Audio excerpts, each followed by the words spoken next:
What about the authority bridge? Yeah, absolutely. And that's a really fascinating thing, especially to talk like a lot of my clients, faith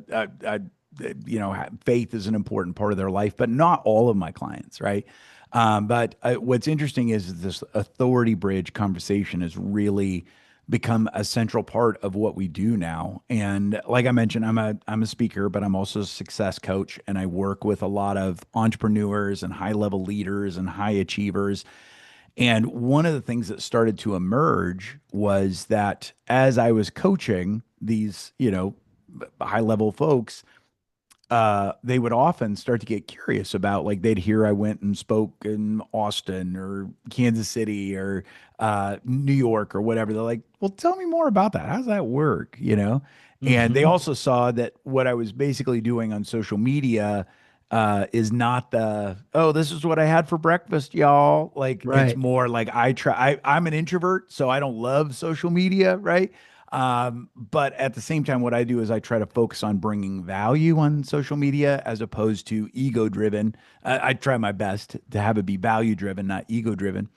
And so a lot of my clients were like, show me how to do that. What does that look like? And what's interesting is that a lot of them, like me, I came out of the pharmaceutical world and had a pretty successful run in the pharmaceutical world. I'd gotten to be a manager of a $2 billion pharmaceutical company.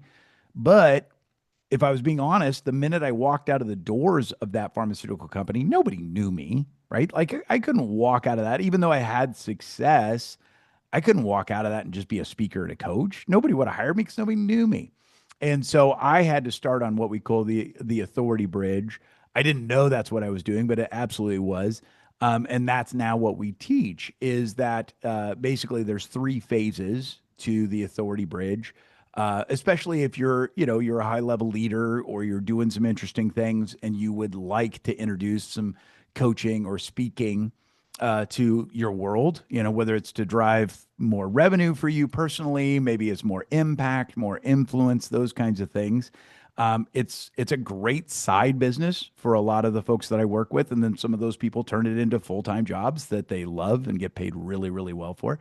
Those kinds of things. So the authority bridge is just something. It's a pattern that I had to walk out first, but now we teach it, and it's a three-phase process. So the authority bridge starts with what we call covered authority.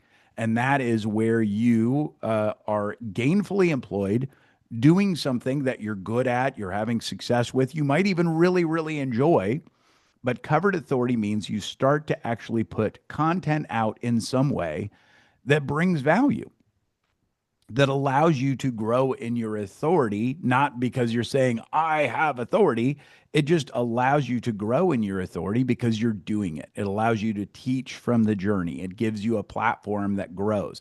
So, as an example, like you have a successful business, but you're doing something like this, right? That's a part of covered authority where you go and do it because you want to see it in the world, right? Like it brings value. You enjoy it. I mean, Dan, you're really good at it, all that stuff. So it's one of those things where covered authority is you're not dependent on its income. You're not dependent on this thing to, put food on your table or put a roof over your head.